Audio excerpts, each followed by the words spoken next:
એક વખત એક જંગલમાં ભીષણ આગ લાગી હતી. દાવાનળ ફાટી નીકળ્યો હતો. સેંકડો કિલોમીટર સુધીમાં ફેલાયેલા વૃક્ષો, છોડવા તેમજ ઘાસ બળીને ભસ્મ થઈ ગયું હતું. આગ એટલી ભીષણ હતી કે એને ઠારતા પણ અમુક દિવસો લાગી ગયા હતા.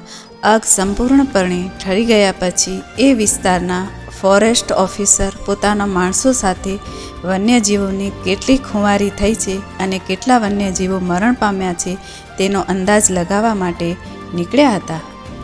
એક પર્વત પર ચડતા એમણે એક વિચિત્ર દ્રશ્ય જોયું.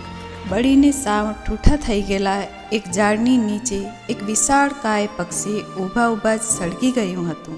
એ પક્ષી તો જાણે બળીને સાવ કોલસો જ બની ગયું હતું.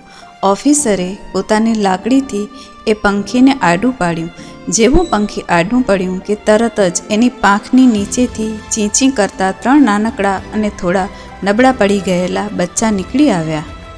આ દ્રશ્ય જોઈને બધાના આશ્ચર્યનો પાર ન હતો, કારણ કે આટલી ભીષણ આગ વચ્ચે પણ એ બચ્ચા જીવતા રહ્યા હતા. એમની માતાની દેવીય પાંખોની નીચે એમને બરાબર રક્ષણ મળી શક્યું હતું.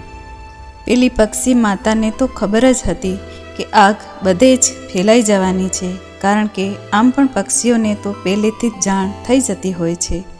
એ ધારત તો ઉડીને દૂર પણ જઈ શકી હોત, પરંતુ પોતાના બાળકોને નોધારા છોડી દેવાને બદલે એણે પોતાની પાંખોની નીચે બાળકોને બરાબર ગોઠવી દીધા હશે. જ્યારે અગ્નિની જ્વાળા એને અટકી હશે ત્યારે પણ એ જરા પણ હલી નહીં હોય, કારણ કે જો એ હલી જાય તો પાંખો નીચેથી બચ્ચા બહાર આવી જાય. એ એમ જ ઊભા જ સળગી ગઈ હશે. એનો નિશ્ચય કેવો દ્રઢ અને અડગ હશે. એણે નક્કી જ કરી લીધું હતું કે એને મરવાનું જ છે, કારણ કે નાનકડી 3 જિંદગીઓને હજુ જીવવાનું બાકી હતું.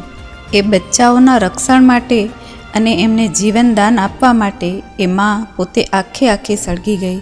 દોસ્તો, એટલે જ તો કહેવાય છે કે માં તે માં અને બીજા બધા વગડાના વાહ. માં એ આ ધરતી પર ભગવાનનું બીજું રૂપ છે. એટલા માટે દોસ્તો, તમારી માની આંખમાં આંસુ આવે એવું વર્તન તમે તમારી માં સાથે ક્યારેય નહીં કરશો.